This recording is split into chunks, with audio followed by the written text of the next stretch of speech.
Hey, what's up everybody, this is Muth24, and today I've got another anime DVD review. This time it is of Ghost in the Shell, and this is a classic anime film that I feel like I've neglected for a long time. Ever since I started getting back into anime, it's one of those that kind of was lingering in the back of my mind of one that I wanted to watch. I had heard a lot of good things about it, heard a lot of, people say that it was an important anime film, one of the most important for the mid to late 90s, and it always seemed like a really interesting idea to me.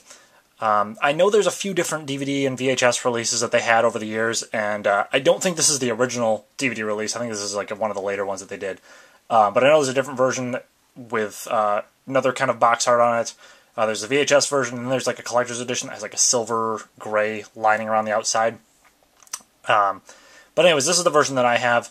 We have a picture of Motoko Kusanagi on the front there. I think I might just slaughter her name. Anyways, with her gun and then, plugged into all the wires and stuff there. And if you don't know, this film brings into question a lot of the ideas of where does man and machine, sort of the lines between them blur. And it's a very much a speculative fiction, well, I wouldn't say early science fiction, but it feels sort of like it's along the same lines as some of the older 60s and 70s style science fiction stories when they're talking about robots and humans and how they coexist and stuff. So there's the cover there.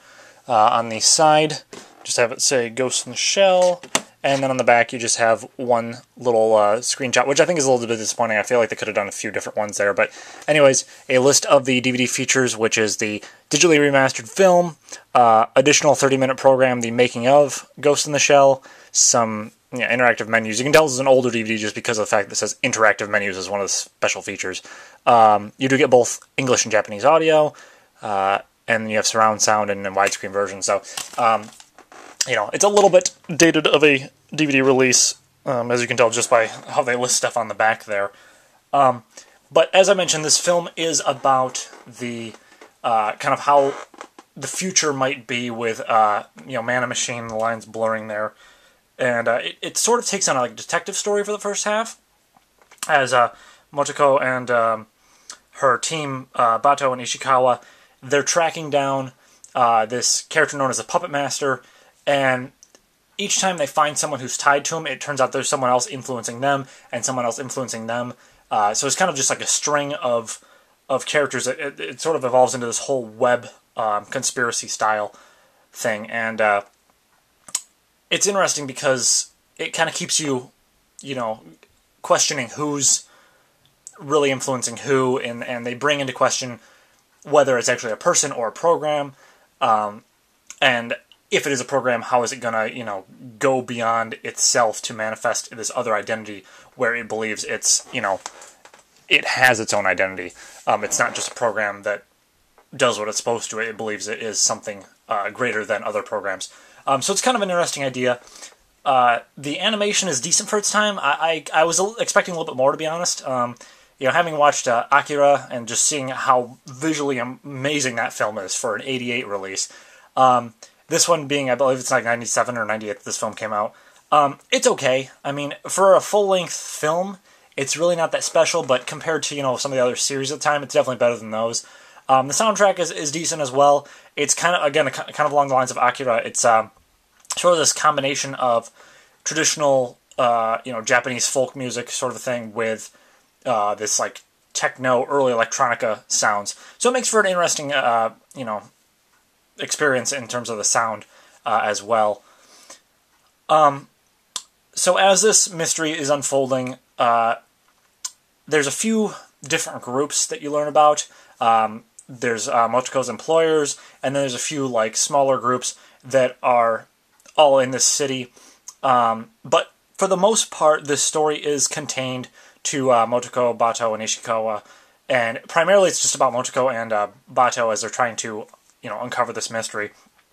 I liked the first half of the film because it had that detective element to it. I wasn't a huge fan of the second half. It was very action-packed, I won't deny that, and there was some really cool elements of them, bringing into play, who is the Puppet Master, what is he capable of, and stuff. But it's one of those films where, as soon as it gets really good, it just suddenly ends. I'm not going to spoil exactly what happens, but the film, it honestly felt like it was just getting to the good point, and then it just suddenly drops off, and that's the end of the film. And there's really no wrap up. You don't find out a lot of the big questions they're asking. Like, I like a lot of science fiction stuff, and I watched the TV show Lost all the way through. And with that, they didn't answer every question they asked, and I knew they weren't going to at the end. But all the major stuff that was relevant to the plot, they answered, and they gave concrete answers to. Some of the side stuff didn't really matter as much. They didn't bother wrapping all that stuff up. But with everything that was important to the plot, they wrapped up. And the same thing with like Evangelion. Okay, there's some open-ended stuff that's open to interpretation, but for the most part, they do answer everything relevant to the main plot.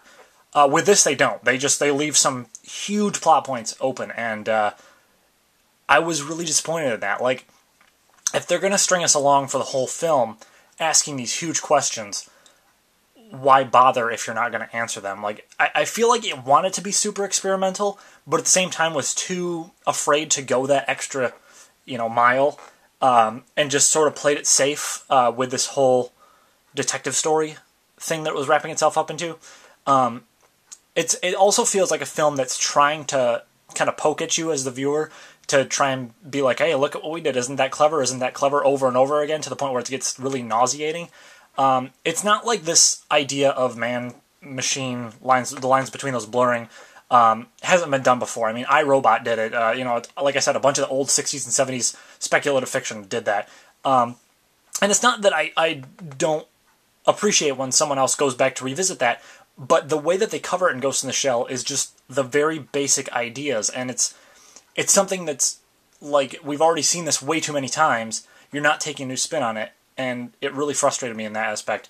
I know that this film inspired the Matrix films, and those were really thought-provoking films, and I really enjoyed those, and I actually did see those before I saw this. But I still don't think that would have made a huge difference on my impressions of the two films. Personally, I love the Matrix films and a lot more than this.